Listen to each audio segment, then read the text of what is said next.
Hai semuanya, thank you buat yang udah klik video ini. Kenalin aku Benediktalia dan di sini aku mau upload video yang isinya tentang rekaman kelas online skripsi jilid pertama yang membahas mengenai data kategorik, uji bivariat chi-square dan juga regresi logistik ganda. Semoga bisa bantu kalian ya. Dadah.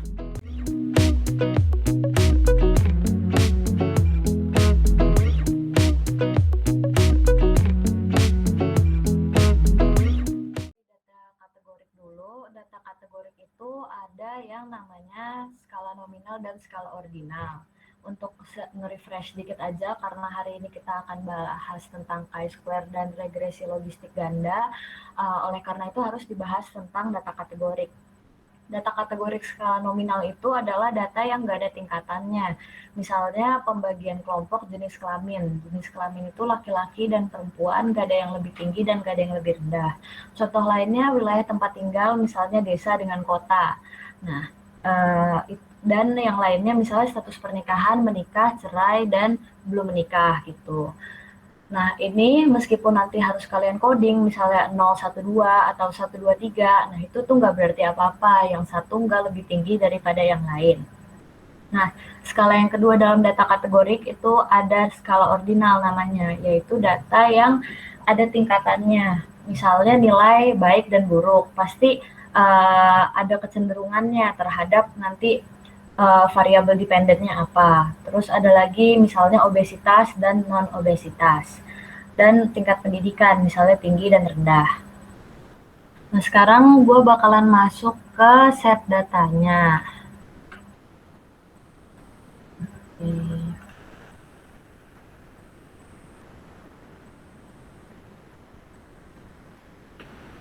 Masuk nggak teman-teman sharingnya?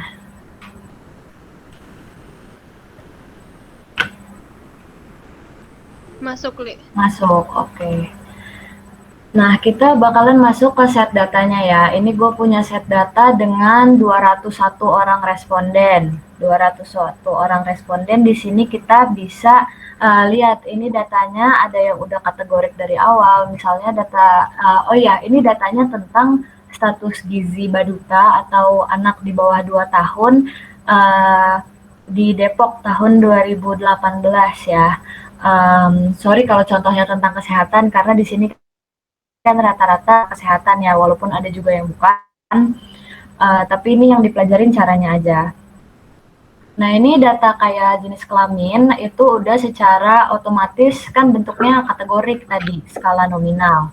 Terus ini ada data usia baduta dalam tahun, itu ada usia baduta dalam bulan, berat badan, panjang badan, lila atau lingkar lengan atas, dan Z-score-nya. Ini juga ada data pekerjaan kepala keluarga, pekerjaan ibunya, terus kategori pekerjaan ibu, dan yang lain-lainnya. Nah, di sini kita akan coba kelompokin satu nih. Misalnya, saya mau ngelompokin wasting dan tidak. Caranya gimana? Kalau teman-teman ingat, kita ada yang namanya ini, recode. Jadi dari transform, habis itu recode into different variable, terus kita pilih. Kalau wasting itu, kalau teman-teman tahu, itu kan dari indeks berat badan menurut panjang badan ya, karena di bawah 2 tahun. Ini kita taruh di sini, kasih nama dari BBPBZ, jadi misalnya kategori BBPB. Ini kita change, habis itu pakai old and new values-nya. Kalau misalnya wasting itu dia dikatakan wasting kalau misalnya nilai Z dari berat badan menurut panjang badannya lebih kecil daripada minus 2 standar deviasi. Berarti kita bisa pakai lowest true value-nya, lowest true minus 2,01 gitu.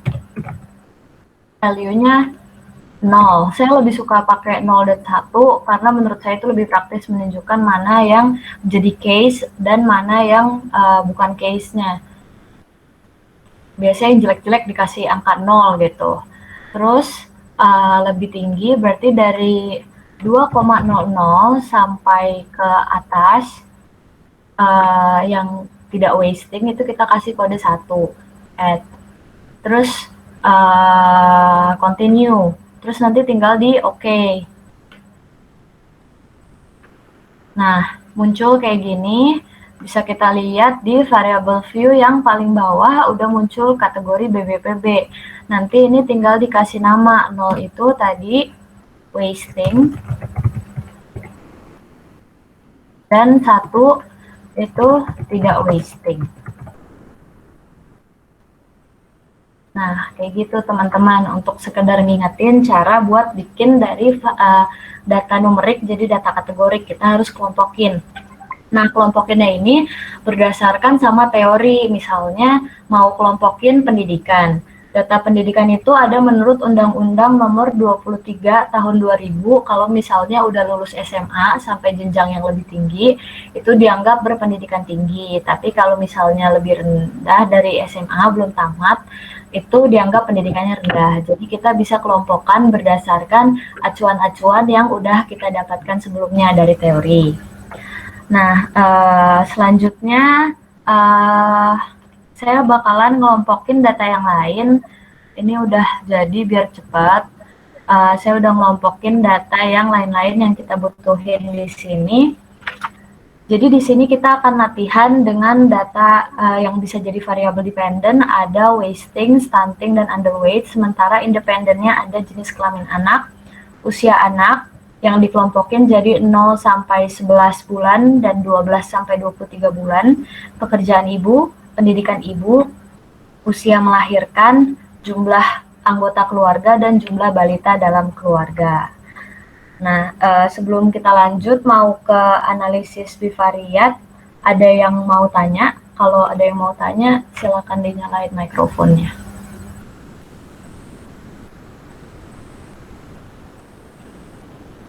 Halo, nggak ada yang mau tanya? Oke, nggak ada yang mau tanya ya. Mau ngingetin lagi kalau misalnya, bentar, ada yang mau tanya. Melin mau tanya apa?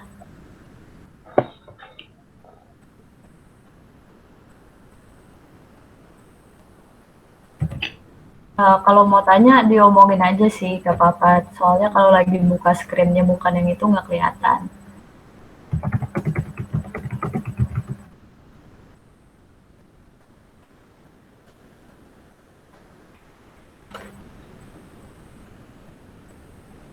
Halo, Melin jadi mau nanya nggak?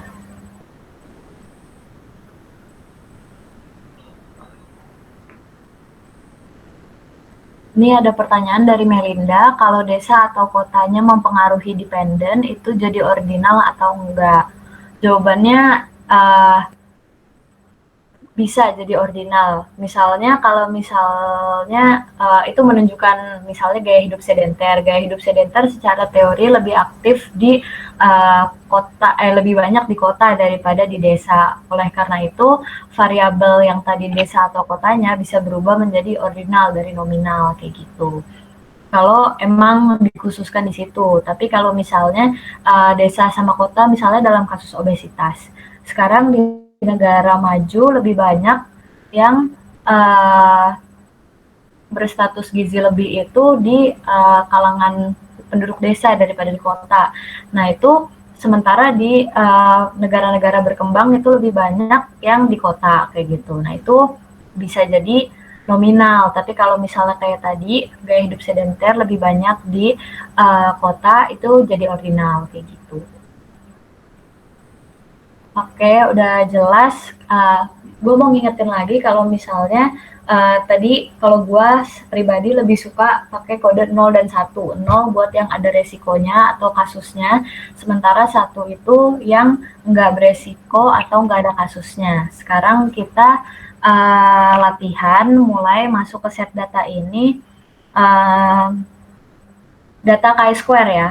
Chi-square itu adalah uji di mana uji bivariat ya. Uji bivariat itu tujuannya apa? Yaitu mengetahui hubungan antara variabel independen dengan variabel dependen. Jadi signifikan atau enggak. Chi-square bisa dilakukan asalkan outcome-nya atau variabel dependennya itu punya dua kelompok. Sementara variabel independennya boleh dibagi jadi beberapa kelompok. Misalnya kategori status pernikahan tadi boleh dibagi jadi menikah, cerai, dan belum menikah, kayak gitu. Nah, tapi kalau misalnya nanti dalam hasil tes ada lebih dari 20% sel, ada tanda tulisannya ada lebih dari 20% sel yang punya nilai expected atau nilai E kurang dari 5, itu harus dilebur kategorinya. Misalnya tadi menikah, tidak menikah, sama bercerai. Karena jumlah yang bercerai itu terlalu sedikit, nanti ada tulisannya kalau nilai expected-nya kurang dari 5, ada lebih dari 20% sel, maka dia harus dilebur. Misalnya kelompok yang bercerai tadi digabungin sama yang tidak menikah. Nah, gimana nih Li kalau misalnya udah digabung tapi ternyata nilai expected kurang dari 5-nya masih tetap lebih dari 20% sel. Nah, kalau misalnya udah tabel 2 kali 2, terus masih ada kasus kayak gitu, akhirnya harus ini harus kita lihat p-value-nya yang lain, yaitu lihat p-value dari uji namanya yang Fisher exact. Nanti gue tunjukin di sebelah mana. Nah, terus ada yang namanya OR di chi-square. OR itu sebenarnya sih kalau chi-square, terutama data yang dikumpulkan secara cross-sectional, adanya prevalence ratio. Tapi di SPSS ini kita lihatnya OR, itu sama aja.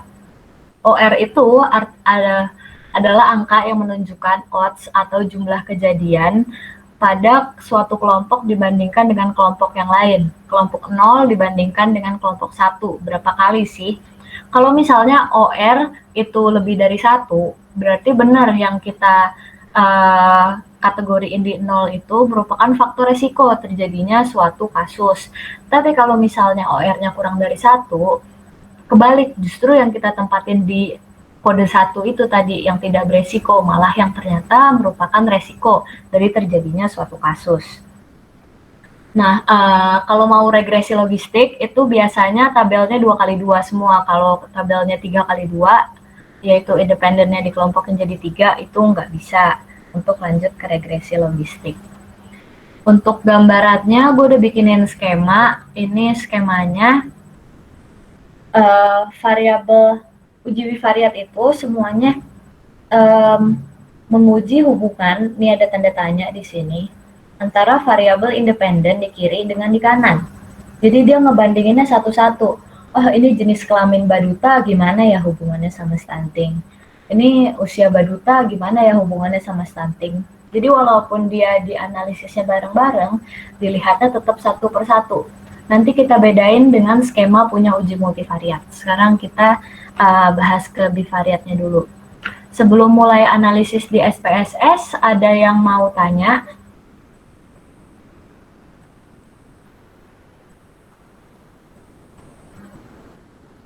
Halo? Oke, dianggap gak ada yang mau tanya ya. Jelas sampai sini.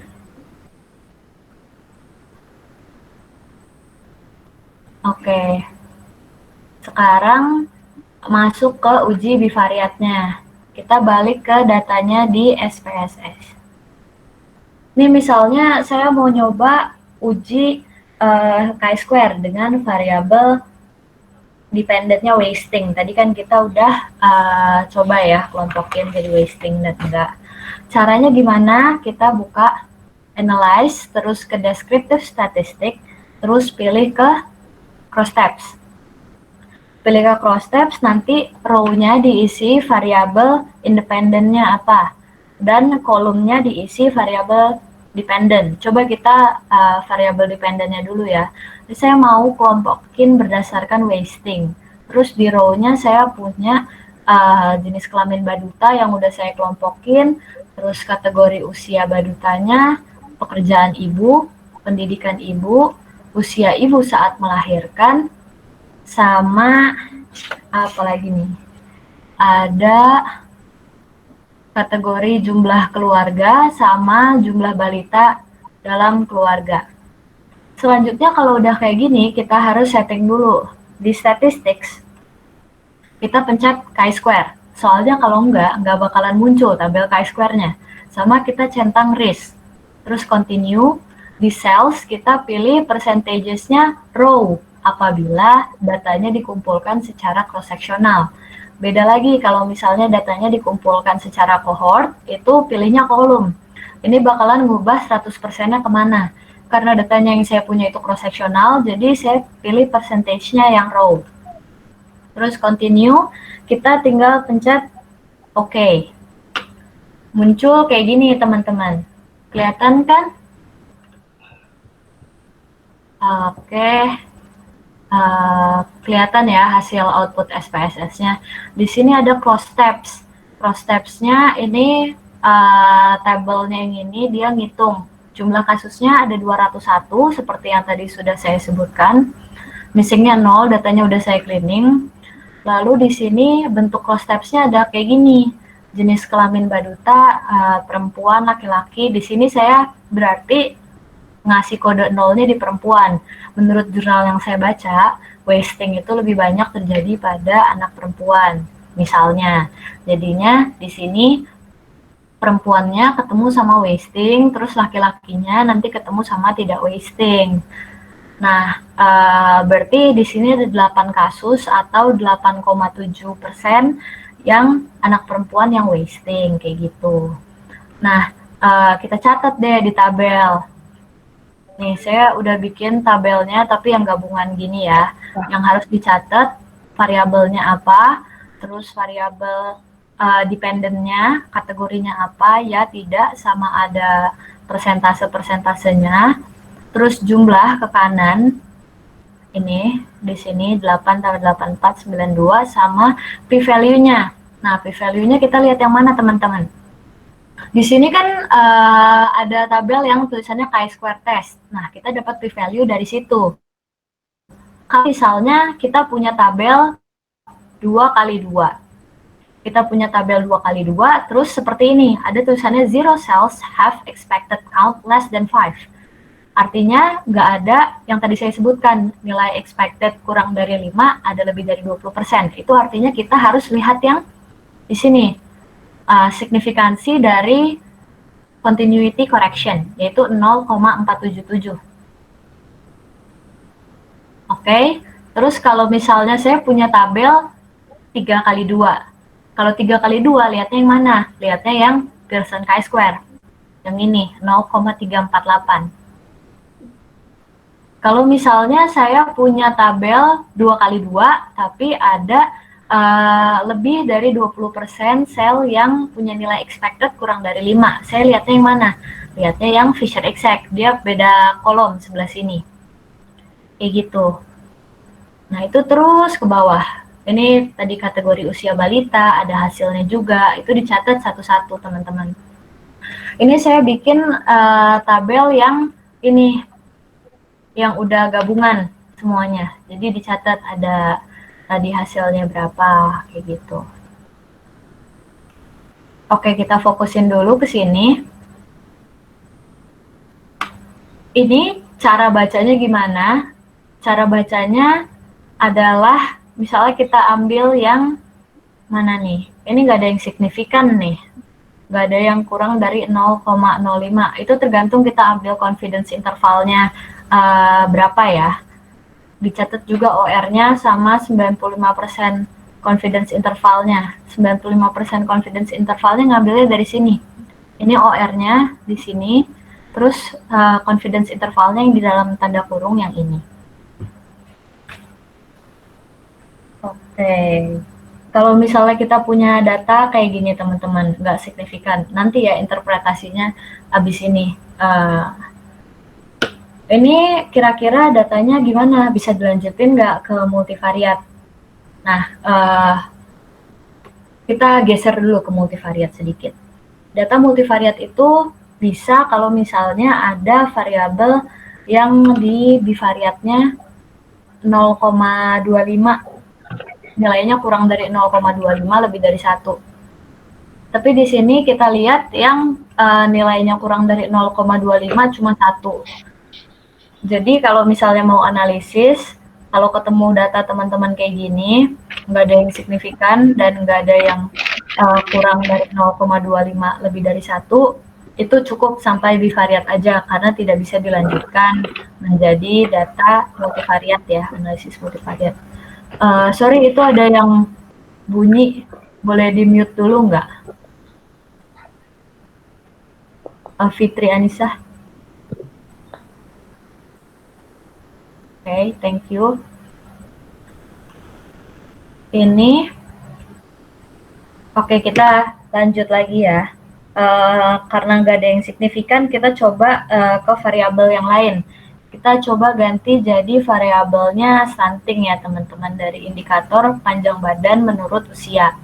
Kita coba lagi caranya, analyze, descriptive statistics, cross tabs, terus ini wastingnya kita ganti jadi stunting. Di sini. Jadi coba kita lihat lagi. Ini biasanya kalau udah diklik sekali, nggak bakalan ke reset kok, masih tetap ada. Jadi tadi dicentang di statistik dan di cellsnya centang yang row. Oke. Kita punya data kayak gini. Ini kita lihat lagi nih, jenis kelamin baduta dengan stunting. Oke, kita lihat di sini perempuan yang stunting ada 13 atau 14,1%, sementara laki-lakinya segini, 26,6%, lebih tinggi. Nah, kita lihat di sini. Ini kan ada zero cells have expected count less than 5. Berarti kita pakai yang continuity correction. 0,046 hasilnya.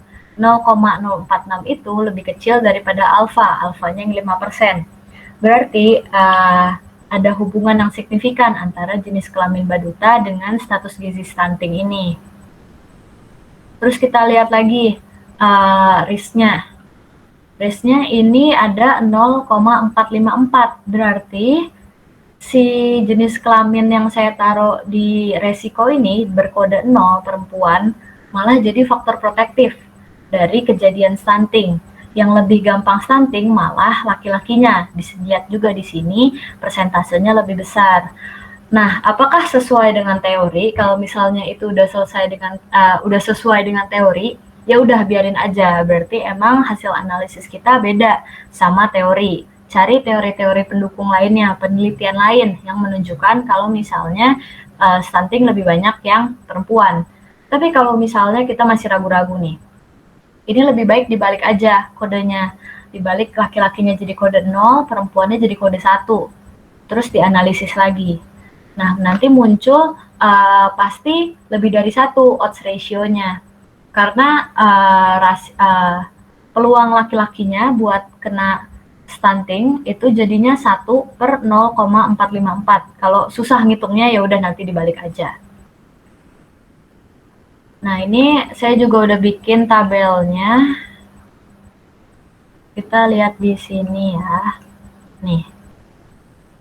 Ambil p-value yang tadi dari continuity correction 0,046. Ternyata setelah dirangkap semua, ini yang signifikan di bivariat ada 2, yaitu jenis kelamin dan juga usia baduta. Cara bacanya gimana? Nih saya contohin ya, yang pertama jenis kelamin. Misalnya hasil analisis pada tabel 5.1 menunjukkan bahwa lebih banyak anak laki-laki, baduta laki-laki yang menderita stunting, yaitu 26,6% dibandingkan anak perempuan, yaitu 14,1%. Pada hasil analisis tersebut didapatkan nilai p-value 0,046, yang berarti ada hubungan signifikan antara jenis kelamin baduta dengan kejadian stunting. Nilai OR didapatkan 0,454. Artinya, jenis kelamin perempuan merupakan faktor protektif terhadap kejadian stunting, atau laki-laki berisiko stunting, berapa tuh? 1 dibagi 0,454, 2, ya. Berarti baduta laki-laki berisiko memiliki odds kejadian stunting atau jumlah kejadian stunting yang 2, sekian kali lebih tinggi dibandingkan anak perempuan. Kayak gitu bacanya. Tapi kalau misalnya dia nggak signifikan, misalnya di pendidikan ibu nih, Kan dia 0,113, lebih tinggi daripada 0,05. Berarti nggak signifikan. Gimana kita cara baca tabelnya? Ulang lagi. Jadi hasil penelitian pada tabel 5.1 menunjukkan bahwa jumlah anak stunting dari ibu berpendidikan rendah lebih tinggi, yaitu 23,8% dibandingkan anak dari ibu dengan pendidikan tinggi, yaitu 12,0%. Bagaimanapun, hasil penelitian menunjukkan p-value 0,113, yang artinya tidak ada hubungan signifikan antara pendidikan ibu dengan stunting pada balita. Kayak gitu teman-teman bacanya. Kalau misalnya dia tidak signifikan, ORE ini jangan dibaca. Oke, sampai sini ada yang mau ditanya?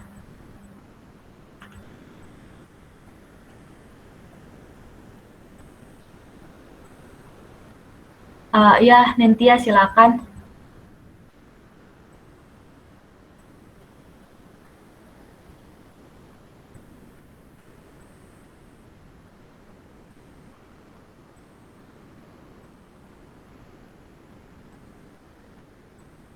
Kalau misalnya sel tadi pakai data case control, diubah kemana percentage-nya? Kalau case control, setahu saya row juga. Coba nanti dicari lagi. Cuma cohort yang ke bawah percentage-nya. Kalau case control, kalau nggak salah ke kanan. Coba nanti dicari lagi. Okay. Ada lagi pertanyaan yang lain? Oke, Sheila.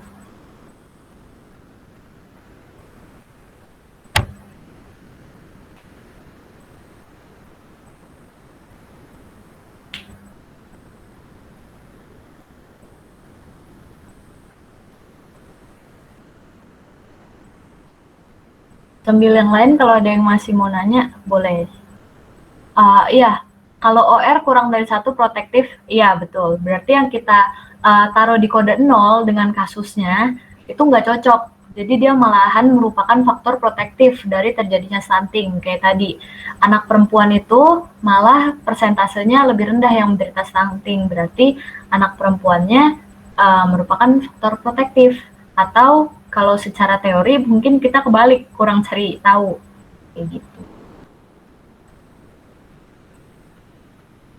Ada lagi yang mau tanya?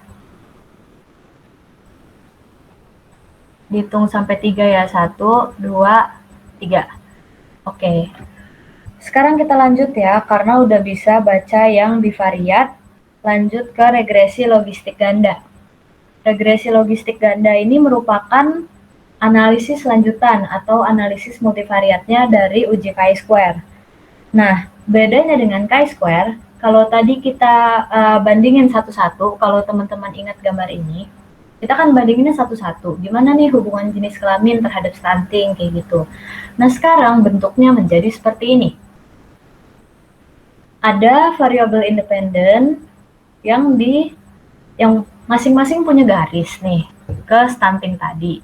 Tapi kita cari hubungannya bukan per satu-satu. Gimana sih hubungannya jenis kelamin dengan stunting?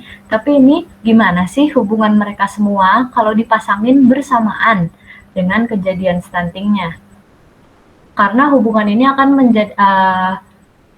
mempengaruhi satu sama lain gitu. Misalnya tadi kita di analisis bivariat nih, kita ada analisis 1, 2, 3, 4. Kalau misalnya pekerjaan ibunya saya keluarin, terus terjadi perubahan nggak pada signifikansinya usia baduta, p-value-nya berubah nggak?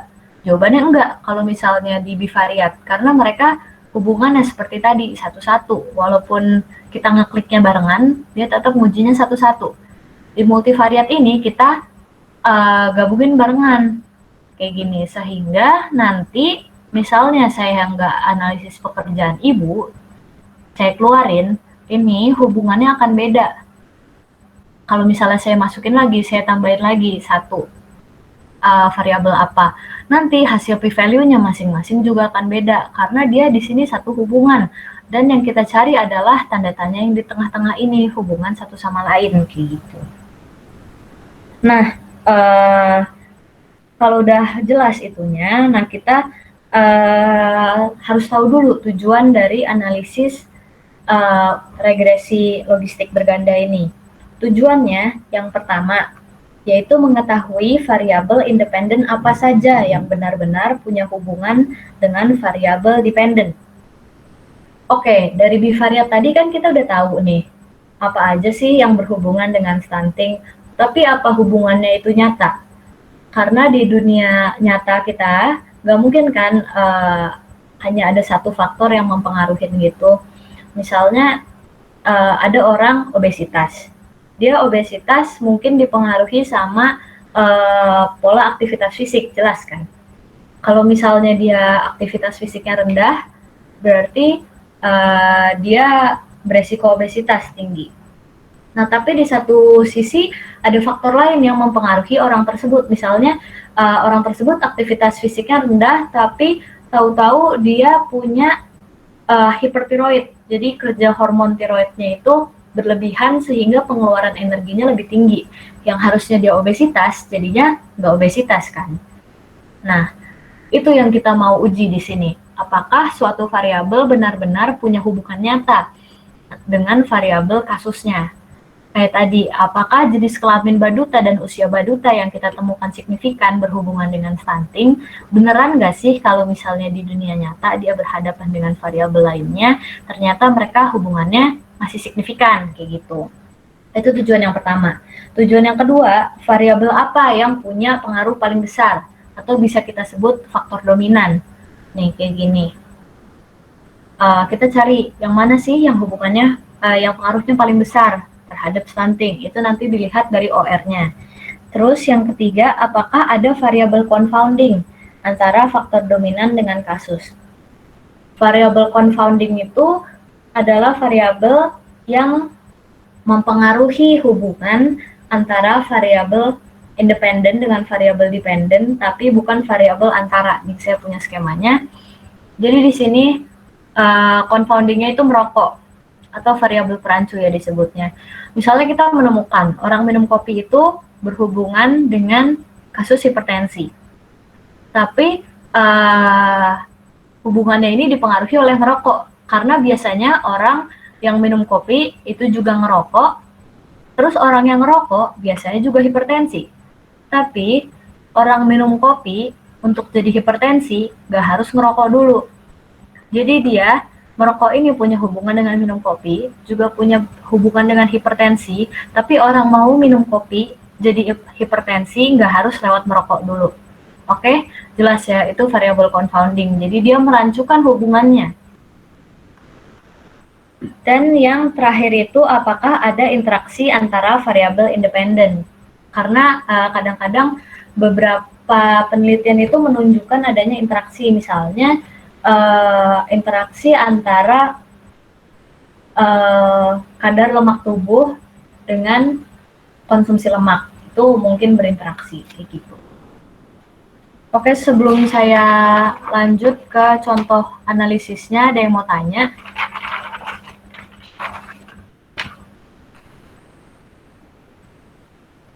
Kalau ada yang mau tanya, chat aja.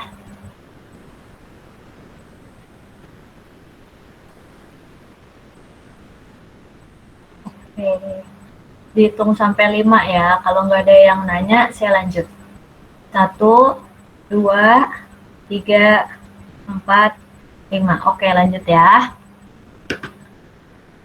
Langkah pertamanya dari analisis multivariat regresi logistik ganda, yaitu seleksi bivariat. Jadi dari hasil bivariat kita tadi dipakai lagi.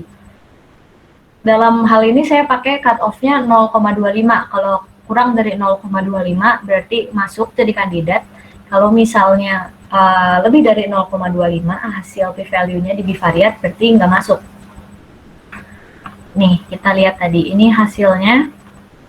Ada 4 variabel yang masuk ke uji multivariatnya. Terus di sini, ini yang 0,3, 0,257, 0,6 itu nggak masuk.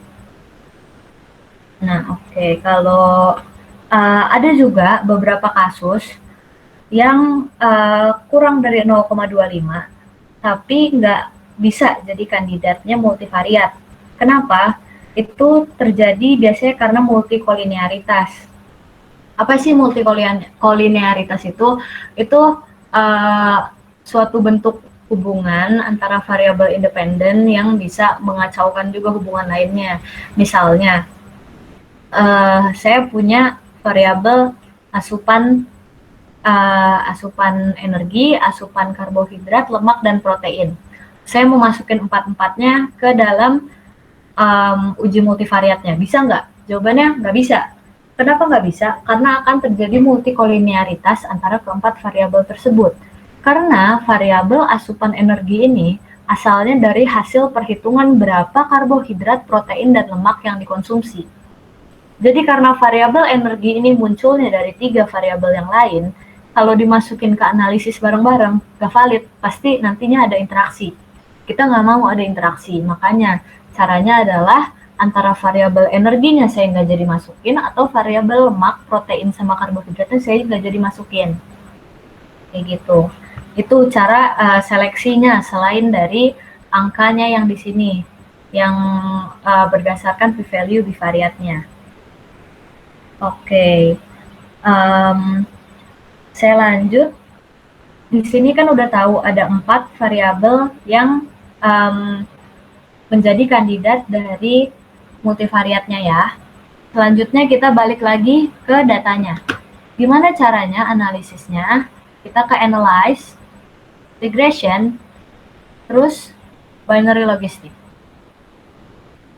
Oke, ini saya kosongin dulu ya. Ini variabel dependennya saya isi stunting. Tadi kan kita lagi bahas stunting. Terus covariatnya, yang masuk ke covariat adalah yang tadi, lolos seleksi. Yaitu, ada jenis kelamin baduta, usia, pekerjaan ibu dengan kategori pendidikan ibu. Tadi yang 3, sisanya nggak masuk. Terus di options kita harus centang yang ini. Confidence interval 95%. Continue. Oke. Ada tabel banyak nih, logistic regression dan bla bla bla bla. Yang kita lihat yang tabel paling bawah, variables in the equation. Mana yang kita catat? Yang kita catat adalah nama variabelnya, terus nilai signifikansinya, OR-nya, sama confidence intervalnya. Ya, singkat cerita jadinya begini, saya udah bikin tabelnya. Tuh, pemodelan awal multivariat. Saya catat nih, JK Baduta. Oke, signifikansinya 0,071. Sama ya, OR-nya dari eksponensial B, ini OR kalau di multivariat. 0,501 dengan 95% confidence intervalnya 0,236 sampai 1,060. Terus lanjut lagi ada yang signifikansinya 0,06, 0,438, 0,215. Ini yang paling bawah konstanta, nggak usah dicatat. Oke, ini tabelnya udah sama ya. Selanjutnya, apa yang harus kita lakukan? Yang kita lakukan adalah namanya uji perancu. Gimana caranya uji perancu? Uji perancu itu caranya pertama kita pertahankan satu, kalau misalnya ada ya, kita pertahankan yang nilai p-value-nya kurang dari 0,05. Berarti ini signifikan dong, usia baduta ini signifikan, dan saya akan pertahankan usia baduta ini sampai akhir. Jadi dia nggak bakalan saya keluarkan dari pemodelan, karena abis ini kita bakalan masukin variabel. Selanjutnya, saya akan mengeluarkan variabel dengan p-value paling besar yang nggak signifikan, yaitu pekerjaan ibu. Dari situ nanti kita akan lihat lagi, ada nggak sih perubahan OR. Kalau misalnya posisinya kayak yang ini ya, kerangka konsepnya. Kalau misalnya pengeluaran suatu variabel, misalnya tadi pekerjaan ibu saya keluarkan, terus yang lain di antara 3 ini OR-nya ada yang berubah lebih dari 10%, maka variabel tersebut dapat dinyatakan sebagai variabel confounder atau perancu. Tapi beda lagi modelnya kalau kayak gini. Kan ada ya teman-teman yang kerangka konsepnya kayak gini. Kalau kerangka konsepnya kayak gini, itu kita punya variabel utama yaitu jenis kelamin baduta. Oke, jenis kelamin baduta, habis itu ada usia pekerjaan ibu sama pendidikan ibu. Kita tetap analisisnya kayak tadi. Cuma misalnya kita keluarin nih pekerjaan ibu. Terus yang berubah lebih dari 10% itu usia baduta, bukan variabel independen utamanya. Berarti kayak gitu kita tetap keluarin aja, karena kalau misalnya suatu variabel dianggap rancu mengubah OR lebih dari 10% pada variabel yang kita tuju, itu dia harus dimasukin lagi ke dalam model karena dia adalah variabel yang penting. Tapi kalau misalnya kita rangka konsepnya kayak gini, itu kalau misalnya dia nggak mengubah 10% OR-nya dari sini, itu ya udah biarin aja, berarti dia nggak penting dalam hubungan ini. Beda antara dua kerangka konsep ini jelas nggak teman-teman? Coba mau tanya di situ dulu. Jelas. Jadi ada dua model kerangka konsep ya. Ada kerangka konsep yang semuanya di kiri, ada yang ada tengah-tengahnya. Namanya kandidat confounding. Oke, kita lanjut. Kita pakai model yang ini ya teman-teman. Jadi ceritanya saya nggak punya nih variabel independen utama.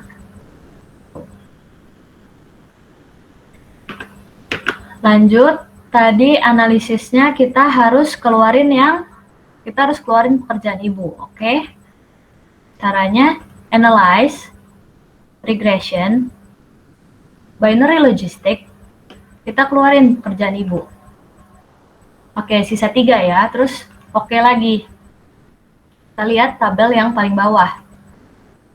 Kita lihat nih nilai signifikan eksponensial B yang baru. Sebenarnya signifikansinya tuh nggak berarti apa-apa sih kalau dalam uji confounder ini, tapi tetap harus dicatat. Tabelnya seperti ini teman-teman.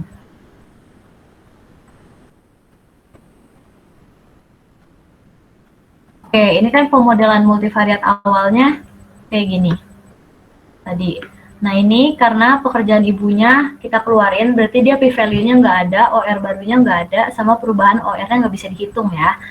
Terus kita masih punya variabel jenis kelamin baduta nih, signifikansinya saya catat 0,059, OR barunya 0,487, perubahan OR-nya gimana caranya ngitungnya? Yaitu OR baru dikurangin OR lama dibagi dengan OR lamanya. Biasa teman-teman kayak ngitung selisih aja gitu. Nih, kita hitung bareng-bareng ya. 0,487 dikurangin 0,501. Hasilnya berapa? Minus 0,014. Dibagi dengan 0,501. Hasilnya minus 0,0279. Karena ini bentuknya belum persenan dan dia harus dijadiin persen, jadi nilai ini bisa dikali 100 atau teman-teman bacanya itu 2,79%. Minusnya nggak usah dicatat karena ini cuma selisih doang ya. Begitu, jadi lihat perubahannya. Oke, ini di usia baduta juga perubahannya ternyata cuma 0,21%. Dan di pendidikan ibu perubahannya cuma 8,6%. Nggak ada yang nyampe 10%. Berarti pekerjaan ibu itu hubungannya nggak penting dalam pemodelan yang mau kita bikin. Hasilnya bisa kita keluarkan secara permanen nih si pekerjaan ibu. Nggak usah dimasukin lagi ke dalam model. Kayak gitu. Sampai sini jelas teman-teman?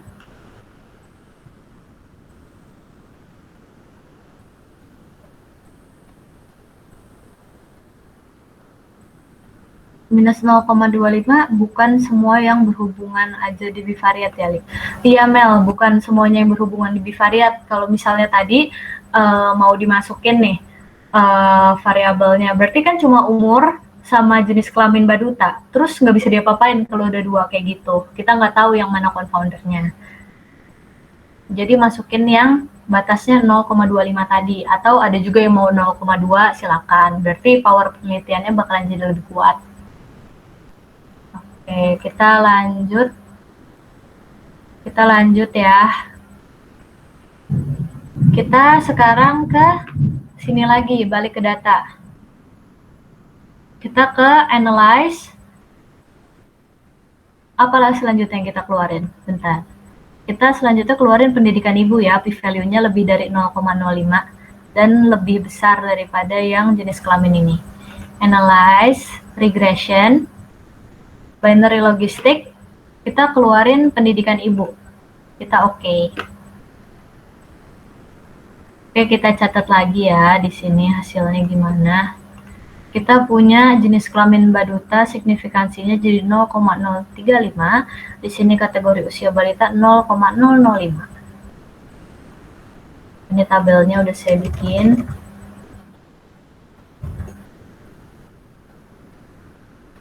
Ini sama ya teman-teman, tuh 0,035, 0,05. OR awalnya masih dari OR yang pemodelan multivariat awal, terus OR barunya dari eksponensial B, tabel yang paling baru di sini.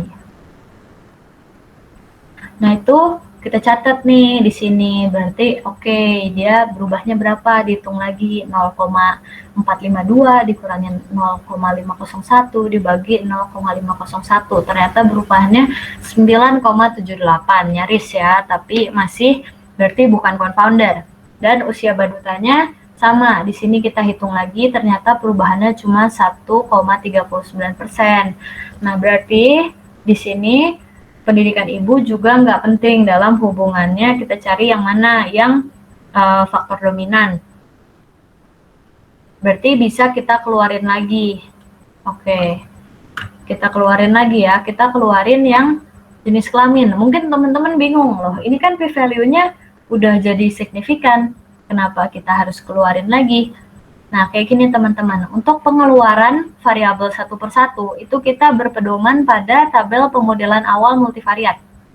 Karena p-value ini dari masing-masing pemodelan ada yang dikeluarin, ada yang masukin, pasti dia berubah terus. Karena seperti yang saya bilang, karena modelnya kayak gini, berarti dia dinamis. Ada satu yang keluar, ada satu yang masuk, pasti mengubah hubungan yang lainnya. Dan kita nggak mau jadi bingung kan, jadi keluarin apa enggak ya, keluarin apa enggak, ini kan udah signifikan. Jawabannya tetap dikeluarin, tergantung sama pemodelan awal multivariat. Di sini 0,071 lebih dari 0,05, berarti dia sampai akhir mau dia berubah jadi signifikan, tetap harus kita keluarin. Di sini kita ke analyze lagi, terus ke regression, binary logistic. Tadi yang mana yang dikeluarin? Jenis kelamin ya? Ya, jenis kelamin dikeluarin. Berarti tinggal satu dong. Coba kita. Oke. Nah, jenis kelaminnya dikeluarin satu ya teman-teman. Usia badutanya doang nih. Signifikansinya 0,005. OR awalnya 2808, OR barunya 2836. Oke, kita hitung perubahan OR-nya 0,99%. Kalau udah kayak gini, udah nggak ada yang bisa dikeluarin lagi kan. Udah nggak ada yang perlu dimasukin juga, karena ternyata hubungan antara variabel di sini dengan stunting itu nggak ada confoundernya, karena nggak ada yang mengubah lebih dari 10%. Kalau misalnya nanti saya ada latihan soal yang ada confoundernya. Kalau kayak gitu, hasil dari terakhir yang kita udah ketemu gak ada confounder, berarti dia langsung masuk ke hasil pemodelan akhir analisis regresi logistik ganda. Ini variabelnya yang tersisa tinggal usia badutanya ya. Yang dicatat itu COFB. Kalau kalian tanya COFB itu apa, saya nggak tahu itu apa. Yang itu dicatat. Terus ada p-value, OR, dan juga 95% CI. Jadi, kalau udah nyampe kayak gini, bacanya gimana teman-teman? Bacanya gini. Setelah melalui uji perancu, tidak ditemukan adanya perancu dalam hubungan variabel independen dengan variabel dependen. Usia baduta dianggap sebagai variabel faktor dominan karena memiliki karena dia p-value-nya signifikan dan juga memiliki OR yang paling besar. Karena sisanya cuma satu. Kalau misalnya ada beberapa, nanti teman-teman pilih yang OR-nya paling besar. Kayak gitu. Jadi ya berarti kesimpulannya ambil yang OR ini. Berarti usia baduta yang 12 sampai 23 bulan, tadi itu kan nolnya 12 sampai 23 bulan kode nolnya, memiliki odds kejadian stunting yang lebih besar 2,836 kali daripada baduta berusia 0 sampai 11 bulan. Kayak gitu. Nah, sampai akhir pemodelan akhir ini ada yang mau ditanya dulu nggak?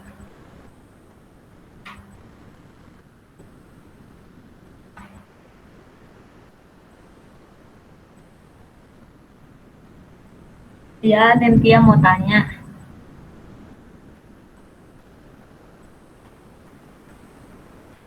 Tadi dapat KOFB dari mana? KOFB-nya ada di tabelnya, Bu. Jangan bingung. Tenang aja. Dia ada di tabel sini, di bagian B. Sini KOFB ya. Dari situ dapatnya. Ada lagi yang mau tanya?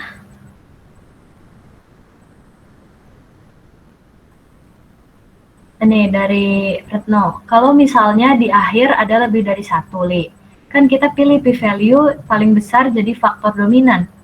Terus variabel lain jadi perancu. Bukan p-value yang paling besar yang pilih jadi faktor dominan. P-value yang signifikan dan OR-nya paling besar. Gitu. Terus variabel lain jadi perancu, jawabannya harus diuji coba perancu dulu.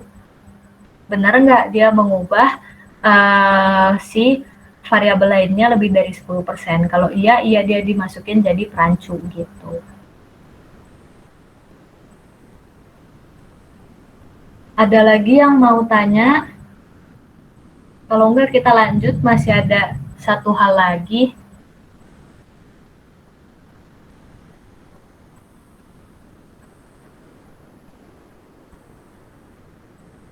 Hitung sampai 5 ya. P-value-nya yang terakhir ya tadi.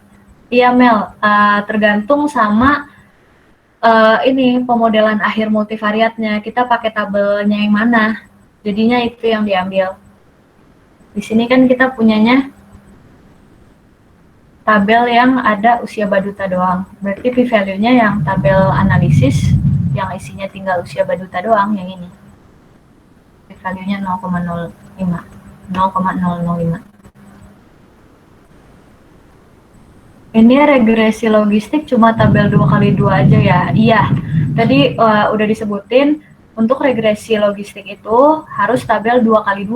Kalau misalnya 2x3 harus dilebur dulu jadi 2x2. Gitu. Virial mau tanya apa? Oh iya, alasannya kenapa harus tabel 2x2, nggak bisa tabel 2x3, karena tabel 2x3 nggak akan muncul OR-nya. Sementara yang kita hitung di sini adalah perubahan OR kan, untuk tahu perancu atau enggaknya. Sementara tabel 2x3 nggak muncul OR-nya. Jadinya gimana caranya kita mau ngitung perubahan OR yang paling penting dalam analisis multivariatnya ini kalau OR-nya nggak ada gitu.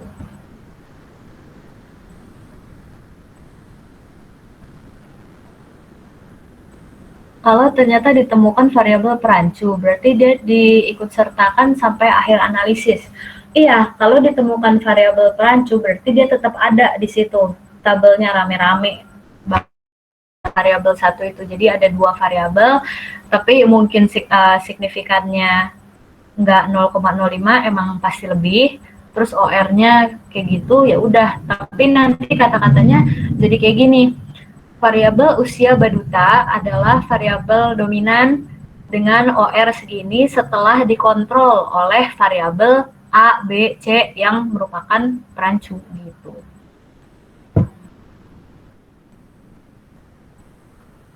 Ada lagi yang mau tanya? Ada lagi nih, Li, buat leburnya itu harus cari teori atau bisa sesuai kita aja? Oke, kalau untuk mau ngeleburin variabel itu bisa pakai teori, ya pasti cari teorinya. Terus paling sial kita harus pakai logika. Misalnya tadi yang menikah, terus bercerai, atau tidak menikah. Kalau secara logika kan dia kalau namanya status pernikahan, berarti dia lagi nggak nikah dong. Karena dia lagi nggak nikah, karena dia udah cerai, dia masuknya ke tidak menikah.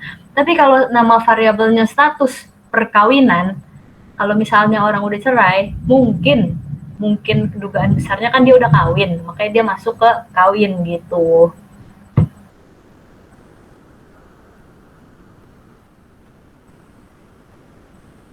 Oke, ada lagi yang mau tanya?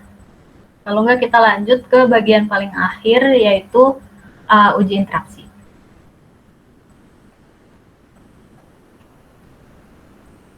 Hitung sampai 5 ya. 1, 2, 3, 4, 5. Oke, kita lanjut ke uji interaksi. Uji interaksi adalah uji paling akhir, tahap uji paling akhir dari uji multivariat ini. Tabelnya kayak gini.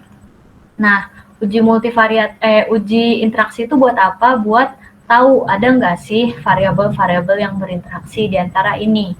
Karena kalau ada variabel yang berinteraksi, berarti pemodelan akhir multivariatnya itu nggak valid. Untuk memastikan dia valid, kita maunya nggak ada interaksi di antara variabel-variabel yang udah kita hitung. Tapi uji interaksi ini cuma dilakukan kalau misalnya diduga ada interaksi secara teori maupun dari bilangan-bilangannya yang mencurigakan gitu. Nah, kalau di sini saya coba, misalnya untuk interaksi saya coba usia baduta dengan jenis kelamin ya, soalnya kan tadi jenis kelamin dikeluarinnya paling akhir nih. Saya curiga nih ceritanya, siapa tahu ada interaksi di antara keduanya. Saya mau tahu valid apa enggak nih pemodelan akhir saya. Jadi caranya gimana? Kita balik lagi ke analyze, regression, binary logistic, kan ada nih usia balitanya kan ada di pemodelan multivariat paling akhir. Ya udah dia masukin. Kalau misalnya nanti seperti yang ditanyakan oleh Virial, ada variabel-variabel confounder yang harus ikut sampai akhir, dia juga ada di sini. Misalnya saya mau masukkan pekerjaan kepala keluarga, misalnya ada kayak gitu. Masukin aja di kotak covariatnya. Tapi kan sekarang nggak ada gitu ceritanya. Terus untuk mengecek adanya interaksi harus lakukan apa? Next, kita pencet next, itu harus paling penting ya kalau uji interaksi ini. Terus kita pencet tadi terakhir itu kan ini ya, usia balita. Terus kita pencet kontrol biar bisa ke pencet 2. Sama jika baduta, terus kita pencet tabel yang ini nih, perkalian. Oke, jadi kalau di previousnya cuma ada usia balita, di next itu ada variabel interaksinya ya, yang diduga berinteraksi. Terus kita pencet OK. Lanjut, kita lihat ke bawah. Ini tabelnya lumayan panjang ya, tapi yang dilihat yang paling bawah, teman-teman. Ini ada kategori usia balita dan tadi jenis kelamin baduta yang udah kita interaksikan dengan kategori usia balita. Hasilnya signifikansinya 0,216. Artinya apa? Artinya bagus. Kalau misalnya dia nggak signifikan, berarti tidak ada interaksi di antara keduanya. Yang kita catat apanya? Yang kita catat adalah variabel yang kita interaksikan. Tadi usia baduta dengan jenis kelamin saya interaksikan, sama p-value-nya hasilnya berapa? Hasilnya 0,216. Dah. Yang dicatat itunya aja, nggak usah yang lain-lain. Nih, signifikansinya 0,216 ya. Terus kita interpretasi lagi. Pada uji interaksi tidak ditemukan adanya interaksi di antara variabel usia baduta sebagai variabel faktor dominan dengan jenis kelamin. Artinya variabel artinya pemodelan yang ada pada tabel 7 adalah pemodelan akhir yang valid gitu. Nah, itu akhir dari analisis multivariatnya. Udah gampang kan teman-teman? Ada yang mau tanya, mungkin ada yang harus diulang, bingung, kok bisa kayak gitu?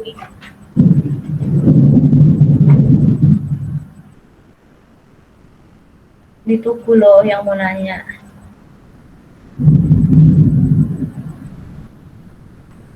Kalau misalnya ada interaksi, apa yang harus dilakuin, Li? Nah, itu dia, kalau misalnya ada interaksi, itu repot. Kita harus cari teorinya, dijelasin di yang pertama itu yang saya tahu ya, kita harus cari teorinya dulu. Kenapa bisa ada interaksi? Artinya satu variabel ini dipengaruhi sama variabel interaksinya kan. Nah, sisanya analisisnya saya belum tahu apa yang harus dilakukan kalau misalnya ada interaksi. Yang pasti pemodelan akhirnya itu berubah gitu. Sampai situ dulu Firi jawabannya, soalnya kita kan masih sama-sama belajar. Aku nggak tahu apa yang harus dilakukan kalau itu. Selin, uji interaksi itu dilakukan pada semua variabel atau yang dicurigain? Dilakukan pada variabel-variabel yang dicurigain aja. Yang secara teori ada, atau tadi misalnya sisa 2 nih yang paling akhir tadi, usia sama jenis kelamin, terus saya mau coba uji itu, ya udah saya interaksikannya pada itu aja, nggak usah pada semuanya. Jadi nggak perlu sama 3 variabel yang bukan dominan itu ya. Kalau ada secara teori yang berinteraksi kira-kira dengan usia, itu harus dicek. Tapi kalau misalnya tidak ada kecurigaan dan juga tidak dinyatakan secara teori, boleh kalau mau dicoba, tapi enggak juga nggak apa-apa. Ada dari Melinda Mastan, bilangan yang mencurigakan itu maksudnya apa, Li? Bilangan yang mencurigakan misalnya nih, di akhir yang signifikan ada 2 nih misalnya. Anggaplah tadi jenis kelaminnya di bawah 0,05 juga akhir p-value-nya, berarti dia boleh kita coba uji interaksi, apakah dia ada interaksi sama variabel yang satunya signifikan juga gitu.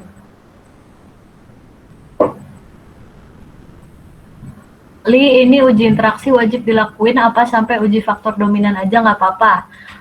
Uji interaksi itu satu kesatuan uji multivariat yang dilakukan apabila dicurigai ada hubungan interaksi antara 2 variabel. Kalau misalnya nggak dicurigain, ya udah nggak usah gitu.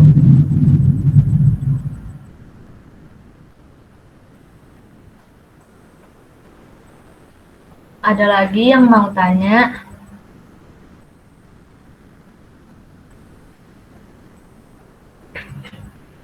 Ada dari Virial, Li, uji interaksi itu untuk variabel dominan dengan variabel lain yang dicurigai.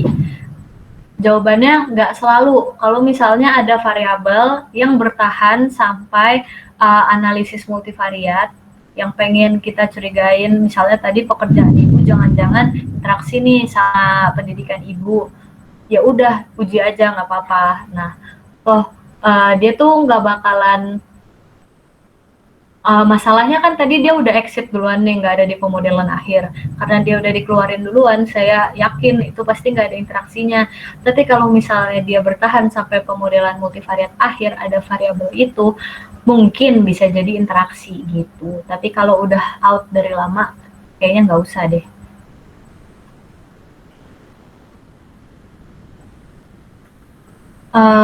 Virial nanya lagi, meskipun si pekerjaan ibu dia nggak signifikan, hasilnya tetap bisa ikut uji interaksi.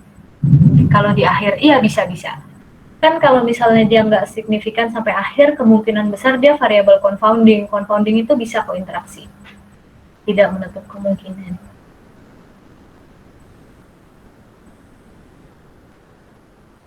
Nentia, berarti uji interaksi dilakukan sama variabel yang sampai pemodelan terakhir dan ada teori yang menandakan curiga gitu ya, Li? Iya, betul. Betul, teman-teman. Ya ampun, udah pada jago. Ada lagi yang mau tanya?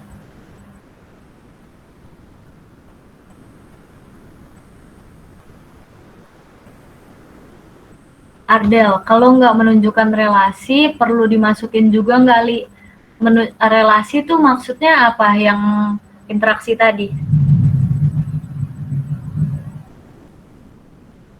Iya, interaksi. Oke, kalau nggak ada interaksi, kayak tadi, hasilnya 0,216 berarti nggak ada interaksi, berarti ya harus dimasukin, kan kita udah uji. Satu, kita udah uji. Terus, dua, kalau misalnya dia nggak ada interaksi, berarti bagus, harus kita sertain di situ. Kita berarti udah melakukan uji lanjutan yang menunjukkan kalau misalnya hasil pemodelan akhir kita semakin valid.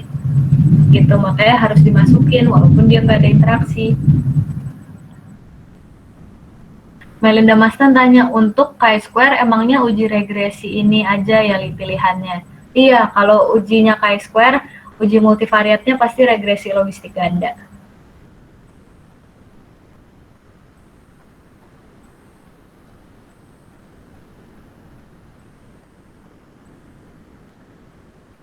Ada lagi yang mau tanya?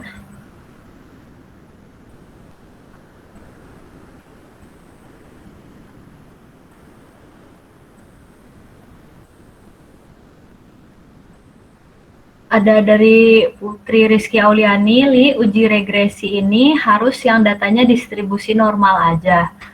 Oh, regresi logistik itu kan dari data kategorik. Data kategorik itu nggak ada distribusi data normal atau enggak. Distribusi data itu cuma untuk data numerik. Dia yang ada mean, median, modus itu bisa dicek normalitas datanya. Tapi data kategorik itu nggak pernah dilakukan uji normalitas karena pasti hasilnya nggak normal. Kayak gitu nih. Jadi mau datanya normal kayak nggak normal waktu dia numeriknya, terus kan kita harus kelompokin biar dia bisa masuk chi-square, dari chi-square bisa masuk ke uji multivariat regresi logistik ganda. Nah itu berarti nggak penting distribusinya. Berarti kalau yang uji regresi linear numerik itu harus distribusi normal. Nah kalau regresi linear kayaknya nggak juga deh. Yang penting dia dianalisisnya udah bener, tapi maaf saya kurang paham kalau misalnya uji regresi linear, soalnya saya sendiri nggak pakai gitu.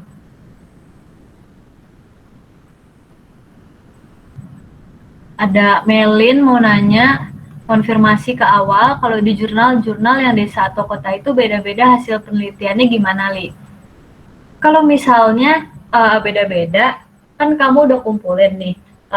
Misalnya ada 3 jurnal yang bilang kota itu lebih beresiko. Di desa ada yang 3 yang bilang lebih beresiko. Kamu cari satu lagi aja, biar bisa ketemu kecondongan. Yang mana sih yang lebih beresiko gitu. Jadi banyak-banyakan jurnal, banyak-banyakan baca. Kalau hasilnya draw sama, ya udah cari lagi.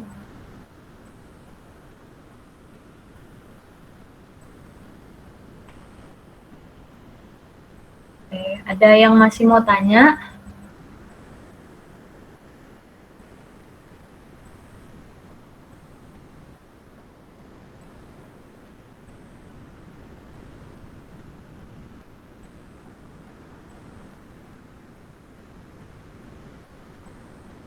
Hitung sampai 5 ya. 1, 2, 3, 4, 5. Oke, saya anggap nggak ada lagi ya yang mau nanya. Ada beberapa pengumuman. Yang pertama, data ini boleh dijadiin latihan. Nanti saya upload dan saya share di Line yang udah gabung situ. Link download datanya di mana. Terus yang kedua, kalau ada yang butuh latihan soal dan kunci jawabannya dengan model-model regresi logistik yang lain, regresi logistik ganda tentunya, yang ada variabel yang ada confoundingnya, ada yang ternyata confounding semua. Nah itu boleh personal chat ke saya akan sediakan soalnya dan juga ada kunci jawabannya. Nah untuk yang satu ini saya minta bantuannya karena saya udah siapin ini pakai tenaga, jadi boleh ya dikasih fee dengan biaya seikhlasnya. Nanti saya kasih tahu bisa transfer kemana. Pokoknya itu datanya udah ada 5 soal, terus dari univariat sampai multivariat. Multivariatnya ada 2 tipe, sama-sama regresi logistik ganda, ada bivariatnya juga, ada interpretasi tabelnya. Kalau misalnya tadi masih kurang jelas, kalau yang berminat silakan PC ke saya. Nah, terus pengumuman yang terakhir, kalau misalnya ada yang berminat untuk masih mentoring sama saya, misalnya mau tanya-tanya tentang skripsinya, gimana sih, misalnya mau tanya yang lebih awal dari ini, mau tanya cara ngitung sampel, dan lain-lain, saya akan buka kelas mentoring. Nah, itu nanti saya share di Line posternya ya, gimana caranya, kayak gitu. Pokoknya intinya saya mau membantu saja. Nah, untuk fee-nya silakan sukarela. Sukarela terserah kalian untuk bantu-bantu beli kuota dan juga bayar listrik, kayak gitu aja. Nah, sekali lagi saya ada yang masih mau nanya? Kalau nggak ada yang mau tanya, sedikit lagi kita akhirin kelasnya.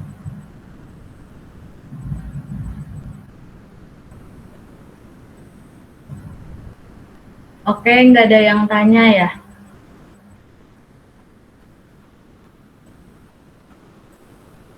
Oke, kalau gitu kita udahin aja kelasnya. Terima kasih sekali lagi yang mau uh, yang mau tanya-tanya nanti bisa boleh. Terus ini video rekamannya akan di-upload di YouTube buat tunjukin caranya. Dan selamat menunggu buka puasa buat yang puasa, masih 3 jam lagi, sabar ya. Semoga ilmu-ilmunya berguna ya buat kedepannya. Dan nanti